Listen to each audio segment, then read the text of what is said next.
Hi everyone, welcome back to the studio. I'm kind of starting up this 30-minute paintings, one brush. We're putting them all into a playlist, and I'm going to show you, I have one of my most popular videos there where I use global colors. I did the last one last week with Impressionism, and I want to show you, how to use some acrylics different ways. Today I want to do something with halftones. This is a little painting that I just finished filming, as a matter of fact, for my online classes. And this is what I do. I film multiple things. I have my brush going everywhere sometimes. But I just finished this. This was a 30-minute painting to paint this, and it's pure acrylic, and these are the colors I use, same ones that I normally use. And I just wipe off my palette here when I'm done to do another painting.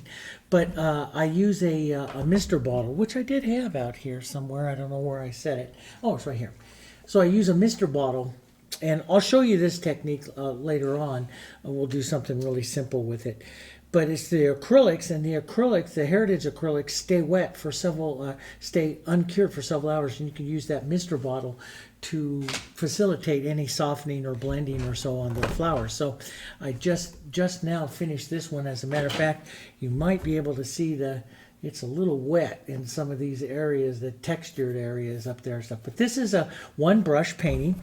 I did it with my number 8 Fusion Flat. I'm going to do the same thing here. So I have another board here with this one.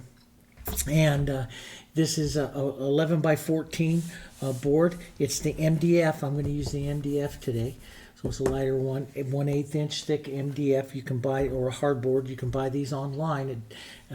Dick Blick sells them and stuff like that. So you can get the 11 by 14 size. I base coated it here with basically it's just a little white, a touch of yellow oxide, and a tiny touch of black, and that gives you a nice neutral color. And then my colors I have out here: Hansa yellow, diarylite yellow, yellow oxide, same ones that I use a lot. Naphtha red light, burnt sienna, pine green, phthalo blue, the quinacridone violet, red violet, and white. And let's get going on there. Oh, that painting. Some of you were asking me, do you paint on canvases and stuff too? Yes, I paint on large canvases. This is kind of a small one for me. It's only a 36 by 24. This is a Western that I'm working on. And it's about, I'd say, a third of the way done. I've got a long ways to go. I just put in some more stuff here. I'm starting this is painted pure acrylic. I'm starting my contrast layers, light layers into here.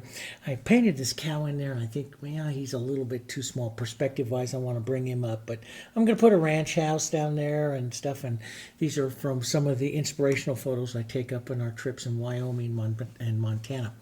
A lot of fun to do big paintings like that. Anyway, let's get going. All right, so I'm going to do a little brush sketching here first. Let's just do a rose, okay? So the thing is, many times I tell everyone, don't get your rose bigger than your palm of your fist, because that makes it too hard to do. I mean, to work on. So I'm going to put a gaze of a rose out this way. Let's just do a simple rose. I want to show you what a halftone is. So we'll push the bowl shadow right down here, okay? And we'll push the center of the rose. It'll gaze that way. Sometimes I'll just take, this is just burnt sienna, and I'll take and put my movement out. Sometimes I'll do other little blossoms and stuff like that with that. But we'll start out here. Keep that always right around the size of your fist, and we're going to grow it a little bit as we put some of the petals and stuff out here, the reaching petals and everything. Let's decide. A lot of times I push in movement and stuff like that into the background. I think I'm going to leave this one a little bit solid this time. I'm going to put some yellow oxide down here, and I'm just going to push in the body of the rose here with some yellow oxide and push that around.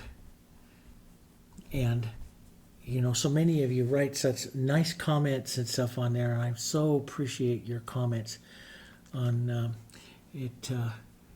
Really helps us, understand what you need, and it's nice to have you feeling kind of the same way I am, like some of the things I said at the last one of, designs going through stages of like them and don't dislike and not like them. This is just going to give me the body of the rose. This is acrylic. It's going to dry really fast. It's going to stay a little bit wetter where I'm a little bit thicker, but it's going to dry fast. I'm a big, warm, cool painter. So my cool colors are over here. My cool colors really belong down here into the throat of the rose and down into the bowl of the rose right down here. And I really, a lot of times when I make roses and stuff, I like to make a light warm side and a cool side. That gives you a lot of interest to your flowers. I like the key off of the yellows and violets. Even though if I make a white rose, I like to key off of these colors because they're really generally the warm and the cool. Let's put some white and let's get some light colors into this first. And I'll pull down. Everything I pull down, I start to always pull into the shape of the bowl of the rose here. And sometimes I'll take it off to make other little blurry bits of color while that's still kind of wet there. I like to do that. If I get this up a little high, it is up a little high. Sometimes I'll take just a little water on my finger here and blur that out. Just take that out. You need to have an acrylic that doesn't have too much vinyl in it to do some of these techniques. It doesn't have too much vinyl. So not all, companies make different kinds of acrylics and they put different chemicals and stuff in them to give them different working properties that their customers want to have. And so, I don't like vinyl in it because it doesn't make it as permeable to water. It makes the paint hard really fast. It's great for crafts, but it doesn't work for painting like this. So I've started my light warm, my other side over here. Let's come out to the outside here and let's come out and start to push on, start to draw in the reaching petals. And you don't want to grow too big. Remember, try to keep it right about the size of your fist.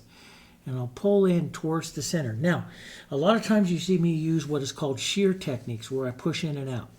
With a water technique, you take water and you push along that edge. With a halftone technique, I take the tone that I have of the rose, the tone that I have of the light here, and I push the halftone in. And as I go in towards that bowl, I push in another tone closer to that bowl. Then I can push and shear, and I get a softer look, almost like a blend all the way into my rose there. So, and this is really what I am. I'm a tone painter. So I'll find a tone. If I'm looking at these two right here, I'll find a tone that'll be right between those two. Right between those light and those dark of that. I'll find a tone. It could go a little bit lighter right here. Boom. That's what we call tone painting. See? And then I can push it and soften it really easy and soften that right up. And I can take some of that tone, drag it into this one here. And all of a sudden I'm starting to, this is how I like to paint my roses, by looking at these tones like this. Those of you that want to go into portraits and paint acrylic portraits and everything, learning the halftone, studying color theory and learning the halftone is essential.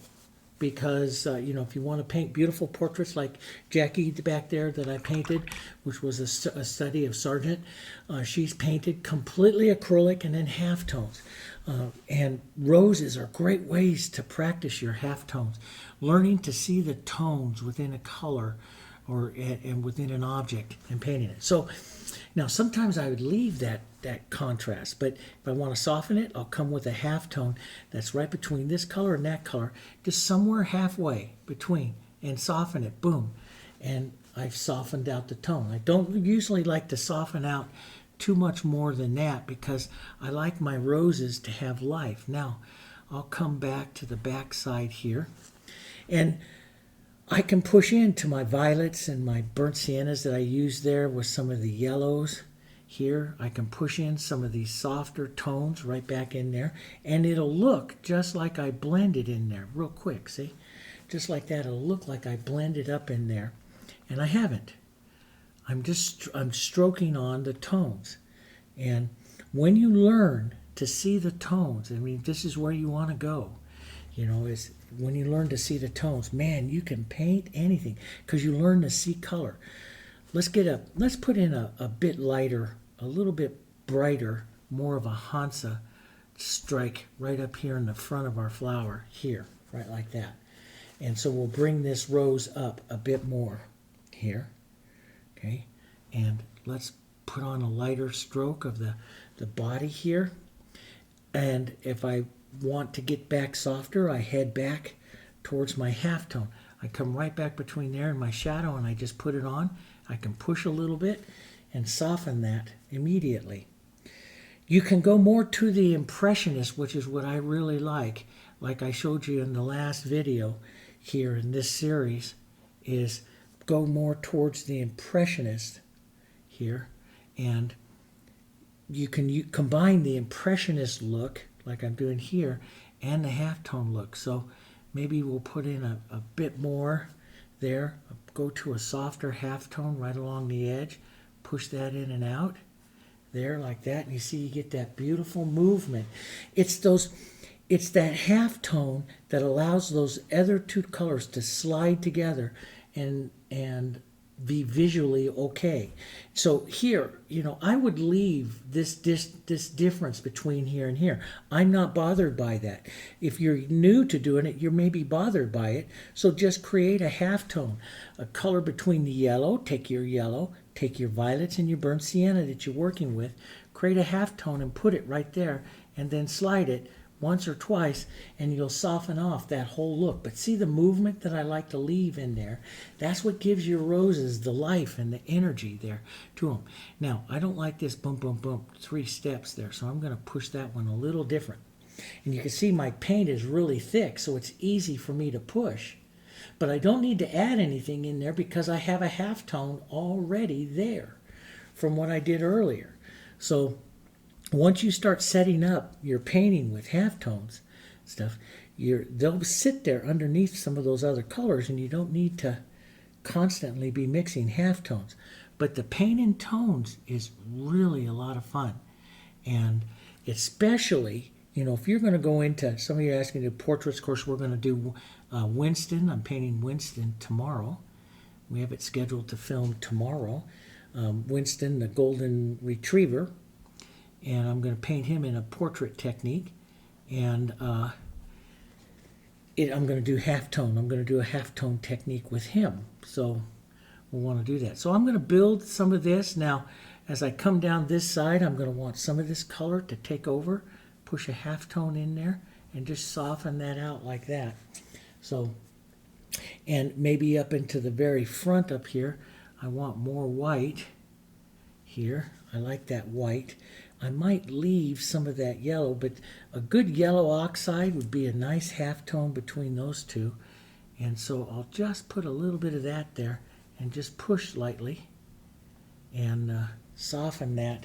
I kind of like that coloring in there.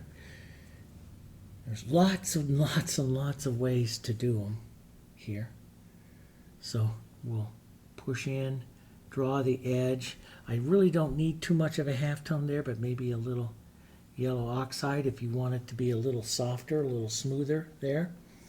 Let's drop over to yellow and some of this, add a bit of water here to this. Let's push just some ideas of some petals out here onto this side. We'll let a lot of this soften out over here.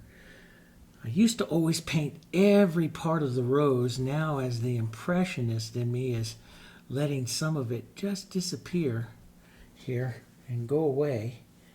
And I like that. Let's push a bit more of that cool right down into that base there. And if I want that bright yellow to come back up, I will go halfway with a brighter yellow between here and here value-wise. Just hit it right there on the edge and push. And I have that color coming back in there again. If you want to pull some light color back down, get a little more movement into that petal, you can do that. And I try not to stroke too many times because that will make your flower stiff. But I will come back and revisit some here. Let's revisit like the edge of this, put a little texture, a little more light. Just push it a bit. Puts a little more light and interest out here on this side, maybe right here as well. right there. Maybe right with this front one, a little more white, a little more life. If I want to put a tone, sometimes so you don't lose the shadow, just slide the tone right in there like that. And build your rose. There's just 1,000 ways to do it, but a lot of times when I'm painting, especially when I'm doing portraits and all that kind of stuff, I'm thinking in tones. Well, of course you are. You're looking at the flesh tones, and you're thinking the warm and the cool. A halftone is anything. So if I wanted to soften this side of the rose here, and I would put a petal right in here that would help me soften. What color are you going to do? You're going to come between this one right here and this light right there. So if I put anything in there that's right in between those two. So I'm going to take a little violet and a little bit of my burnt sienna, a little bit of my yellow, and then I'm going to add a bit of white to it. So value-wise, it's right between those two there. And that's going to help you soften that side of the rose there. It could be a little bit lighter, maybe a little light edge to it right there, right like that. And see, so when I visualize my roses and stuff like that, I'm visualizing them in tones and painting through them in tones. Now, a lot of times, you know, what those tones really are, what they really are is what you do in oils, blending in between. You usually put on a color and a color, and then we blend the heck out of it, and we make all the intermediate tones. Well, with acrylics, what I like to do with acrylics is I don't like this is me, but I don't like the smooth blending of it. I like the life and the energy, and that's what my customers and my collectors like, the ones who collect my paintings. They like that. And so, and even when I'm painting this, you step back and you look at that and you think that's well blended. No, it's not. It's very, very strokey. And it's a visual thing. So you have what is called optical blending. A certain amount of optics were light, your eye is going to blend things, and then you have the tones. And so we leave, as artists, what I do is I leave the individual tone out a little bit more to generate that interest there. So I don't blend it so it's not smooth. So I'm going to put a little bit more light right there that drives that light right there. I will come back, and since these are so close, I don't need to put a halftone in, but I'll drive a little bit more light right there. Maybe just the edge of the paint here, I'll drive a little bit more light right there like that.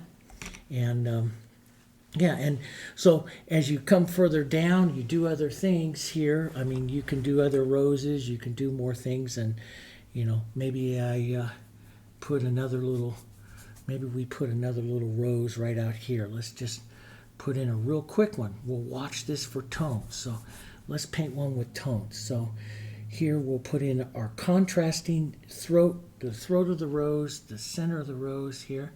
That's our contrast, our shadow right here. Boom, that goes on. Let's take a little bit of our darker yellow. Now we won't do as much on this one as we did this other one here, because this one will leave a little softer. And then we'll come in and I'll strike, and then I start to look, do I need a halftone? Do I need more right between the yellow oxide and that white right there to make a softer tone to push in, to soften it, see? Push in. Now, between the red and this yellow, yeah, maybe I need more of a little bit more yellow there. Maybe I need a little bit more red and yellow together. And see, just real quick, I soften that whole thing out by looking at the tone, identifying the tone, painting the tone that's right between the two areas that I see. That is what is called the halftone. And the halftone is always going to be between the two areas that you're identifying. So let's put a soft one out here, just like that. Just a nice soft. We won't go too fancy on this one here. And drop that in. Let's let this be very impressionistic, which is what I like. Because this is my channel and I want to paint what I like. I mean, you have to like what you paint, right? Okay, so I'll put out a few little lights. here. And if I need to soften anything, I put in a halftone. Doesn't really need it, but I'll just show you. I'll put a little yellow right in between those two. Just drop it in, and you can see how quickly that yellow softens out those two. Now I've got to create a little bit of a stem there for that. Let's go through real quick with some greens, some yellows, little burnt siennas, some water here. Try to, even though I have 10 minutes left, it's kind of fun. See, halftones, and this is the thing, when I paint wet into wet, or use global colors, or when I was an oil artist, it took so long with the blending of, just soften something out, the blending, and then you do it too much and it's gone and you have to put the color back on. When I started to become a halftone painter, I paint so much faster, because I see the color exactly that I need to do immediately right away. And that's what I do. I go grab it. Now it takes a tremendous amount of practice, because you've got to learn how to see the tones, and you need to study color theory. If you're going to do that, you need to study color theory to see how colors relate to each other, and to know how to make that tone. But basically, if you just follow the basic technique of, you just make, if you put on a color, strike a color, the next tone, then you make one halfway between the two, you'll be all right. But at some point, you're going to need to study some color theory about, what makes a proper tone, what makes it the best, and that's you're going to need to do that. But you can certainly have some nice fun, and some nice impressionistic fun, like I like to do with it as you're painting some of that, and painting roses and trying and wiping them off and trying them again. We all do that. We all learn that way. And so I'll put on a few little roses here, and so I painted this whole thing with one brush. Here, little movement. I think I'm going to extend this down just a bit more. I love the impressionism of some of this stuff. This is what I like to do, and I like to experiment. This is one thing. It's just a little bit of pain and it's a board, right? Go have some fun. That's what it's all about. Look at, you just pull down here, pull this down. Let's pull across, because I like that horizontal. Pull some of that down. Let's go restate just a bit of that. Put a different color down there like that. That's kind of pretty. And yeah, let's put some yellow. Let's carry that yellow tone down here. Now I'm away from my halftones a little bit, but you understand. We just got to make a painting here. And we'll just put the impression of, maybe just the impression of some other colors that might be forming a rose over here, but we won't form it, because that would be probably a little too much. And we could put a lighter yellow green. I'm a very big advocate. I told you last time, if we have, lights moving through a rose, I like lights moving through your leaves. I find that makes a better painting. So I like to add a few little lights to a suggestive leaf or something like that. Lights inside of that. And that's up to you. That's, it's your technique. It's your painting. You can do it or not. I like to do it here and be very suggestive with it. Work very fast and be suggestive. I like the suggestive nature of painting here. And put a little bit of suggested of another leaf highlights there. Sometimes I do like to put like the indication of a vein line, because I feel that the vein line helps you with directional movement. So I put that on there. See how it takes your eye out just a bit. And I like that kind of stuff. I'll put just a bit of that around. Some of those lighter colors. I like splashes of them. We can splash some of this tone. So you can see halftones you can paint really fast, really nice. And they're heck of a lot of fun. So we're under 30 minutes with this painting. You could add more to it and stuff, but there's something about getting to this point, in your art where you can paint something like this really fast. It takes, and I'll be honest with you, it takes a lot of confidence. That confidence is never going to come if you say, I can't do it. It's never going to come because you put a mental block up here. My mom, who's a very famous artist, she always told me, if you ever say I can't do it, you put a psychological block right here in your head and I can't teach you anymore because it's in there saying you can't do it. Of course, everyone can do it. I mean, I'm a chemist and I paint. And it took me a long time, a lot of practice, a lot of real quick paintings like this, but you can do it. Everyone can do it. And what helped me a lot was timed paintings, and where I just answered this in a comment. Is this what helps you the most is time painting. That's why I do so many of these 30-minute quick paintings. That's what helped me more than anything else. I did thousands of them. Like this painting that I just did here. Now, I'm way behind this year. So the number I explained to you somewhere. This tells me I painted it in June of 2020. This is my 134th painting of the year. Normally, I'm way up into my 200s by now because I'll do 350, 450 paintings a year, quick paintings. And you look like today, I've done 4 already. This is my 4th painting today. I paint and I paint and I paint and I paint and I paint as fast as I can. And that's the only difference.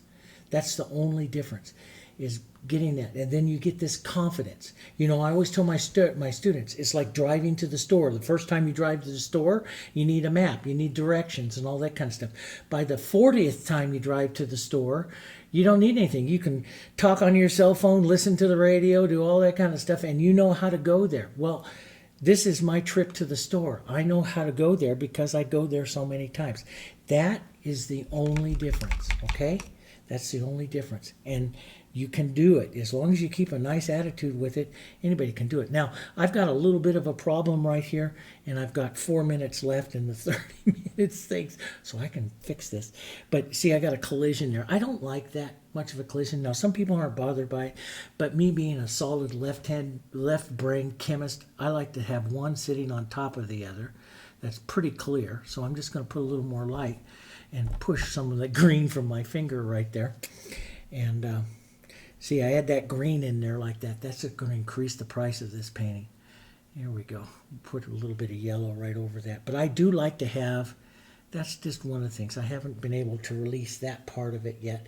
But yeah, and I do like to make sure that I have a nice movement into the throat of my rose. You can always go back. Like I say, the dark part of this thing here is really the key to the movement of your rose. So make sure you have nice movement, and you can always reset it with any bit of your dark, so that you have a nice dark nice dark movement there.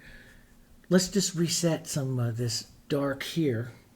So if I put this in here like that, then I can take a little bit of that yellow as a halftone, a little bit of that yellow oxide, shove it up onto both ends and push just a bit. And I got a nice, beautiful, softer shadow on that side. How much do you do? That's up to you. I'm going to leave that probably right in there.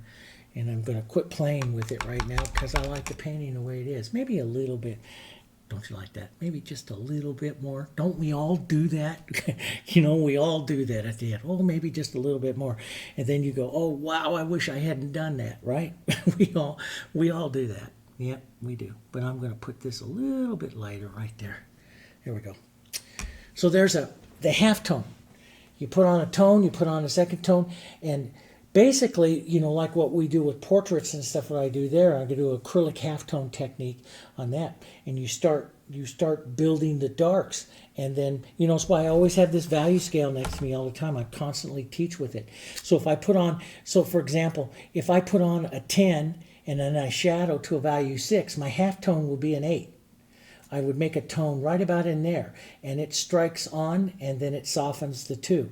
And that's exactly what happens, you know, with any kind of you know, blending, anything that you want to do, if you're an acrylic artist, I don't like to blend. So if I put on let's say I put on a white that's right here, see, I put on a white that right here, and then I go down to, let's just say this to like a value 6 or so right here with this color. So I push this color in next to it right there. That's what we call the contrast between the two values. Now, the halftone would be right here between the white and that one. I would make one right about a value 8, and that would go right down that line, and we'll take a couple strikes of it here because it's wet. See, and then that visually starts to soften it, see? And then what I do is I take my finger and I push, and I take my finger and I push, and now it looks like you blended it. See? That's really what a halftone is. And so we paint in progressive halftones. And so you could, if you wanted, you could go 10 and 6, put the halftone 8, then go 9, right between the 8 and the 10. And then it gets really, really too smooth. If you get too smooth, and you saw I just pushed twice, okay? So to blend those two colors together, I put down the white, I put down the dark, I put on one tone, and I pushed, and you start to get that. Now that is the movement that I like to leave inside my flower. So I don't like to get those tones too close together, or else they'll look flat when I push them. They'll blend too much, and I'm not a blender. I'm a tone painter, okay? And I have a lot of things to show you guys, a lot of things about painting with beautiful acrylics that, you know, acrylics can do magnificent things with them, especially today's new high quality acrylics. You can't do it with some, because all acrylics are different. They really are, guys. I've made 4 different types of acrylic formulas and 2 oil formulas in my career working with paint companies and stuff. And we make those completely different. We make an acrylic depending on what we want to do with it. So they are different. And so it depends. One of the big things with this type of technique depends on whether or not that acrylic that you're using has vinyl in it. If it has any kind of vinyl in it, forget it. It's great for quick craft painting and stuff like that, because it's made to dry hard and fast and not manipulate and move.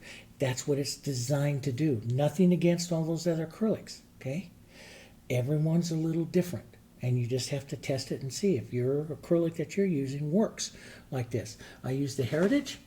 I built the Heritage. I built the formula of the Heritage. I know it works.